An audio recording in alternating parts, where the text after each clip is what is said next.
विदर्भामध्ये भीष्मक नावाचा राजा राज्य करत होता. त्याला 5 पुत्र आणि 1 कन्या होती. सगळ्यात थोरल्या पुत्राचं नाव रुक्मी आणि कन्येचं नाव रुक्मिणी.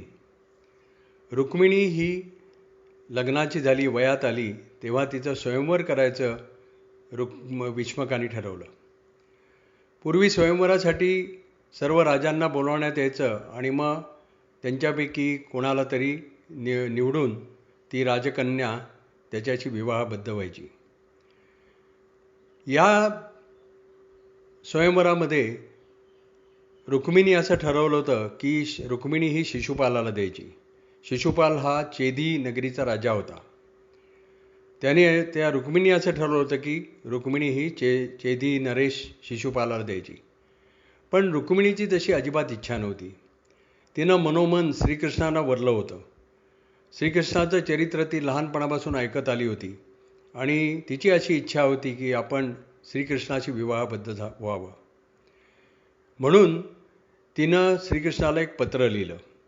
त्याच्यामध्ये असं लिहिलं की हे श्रीकृष्णा, तुमचे गुण आणि तुमचं रूप याचं वर्णन मी लहानपणापासून ऐकत आलेले आहे आणि मी मनोमन तुम्हाला वरलेलं आहे.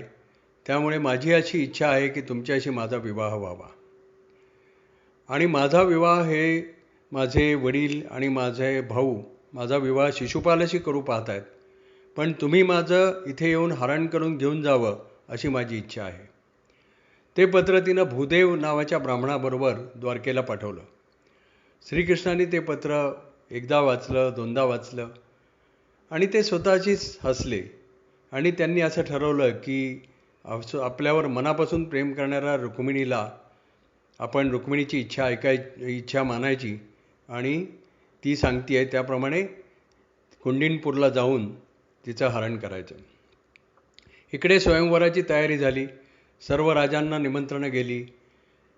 सर्व राजे, त्याच्यामध्ये चेदी नरेश शिशुपाल होता, मगध नरेश जरासंध होता, अशा सगळ्या राजांना स्वयंवरासाठी बोलावलं गेलं. फक्त द्वारकेच्या श्रीकृष्णाला निमंत्रण नव्हतं.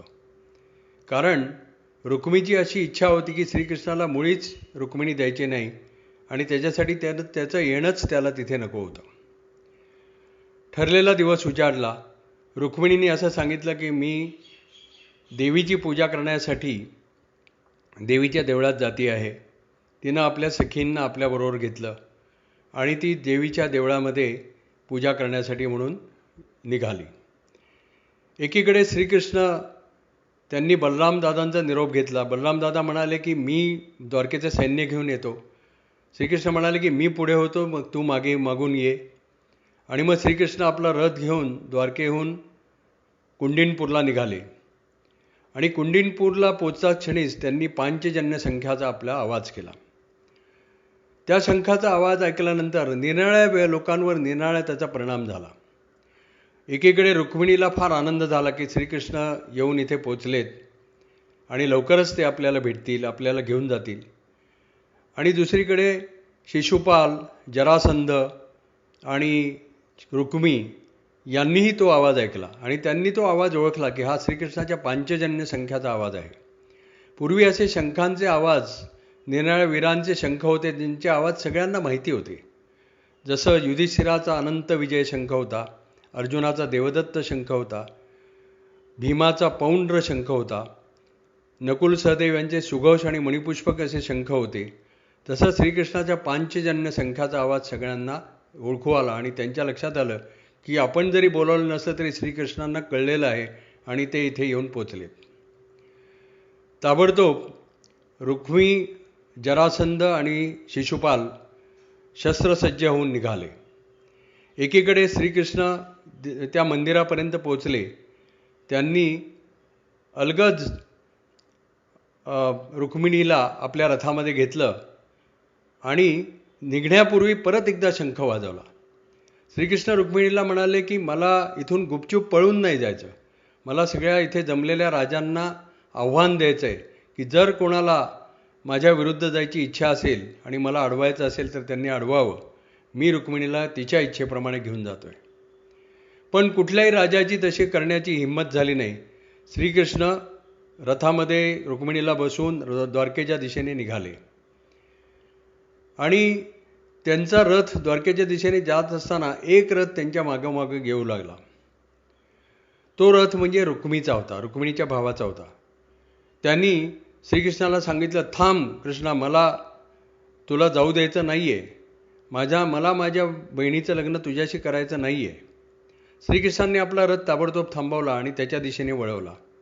त्यांनी सांगितलं की हे पहा रुक्मी, मला तुझ्याशी युद्ध करण्याची इच्छा नाही आहे, पण जर तुझी तशी इच्छा असेल तर माझी काही हरकत नाही. मग श्रीकृष्ण आणि रुक्मी यांच्यामध्ये युद्ध झालं. पण ते युद्ध एकतर्फीच होतं, कारण श्रीकृष्णाने आपलं अमोघ सुदर्शन चक्र काढलं आणि त्या चक्राने त्याचा धनुष्य मोडलं, त्याचं खड्ग मोडलं, त्याचा रथ मोडला आणि विद्ध अवस्थेमध्ये रुक्मी तिथे पडला. रुक्मीला काही श्रीकृष्णाचा सामना करता आला नाही आणि श्रीकृष्ण त्याला तिथेच सोडून, त्याला जीवदान देऊन तिथेच सोडून ते द्वारकेच्या दिशेने परत निघाले. इतर राजांनी ताबडतोब आपल्या सैन्यानिशी श्रीकृष्णावर आक्रमण करायचा प्रयत्न केला, पण तेवढ्यामध्ये बलराम दादा द्वारकेचा सैन्य घेऊन पोचले होते आणि त्यांच्या सैन्याने सर्व राजांचा पराभव केला आणि श्रीकृष्ण द्वारकेला येऊन पोचले. द्वारकेला आल्यानंतर रुक्मिणीसह त्यांचं स्वागत झालं. त्यानंतर बलराम दादा आले आणि बलराम दादा नंतर वसुदेव देवकी यांच्या समोर श्रीकृष्णाचा रुक्मिणीशी विवाह झाला.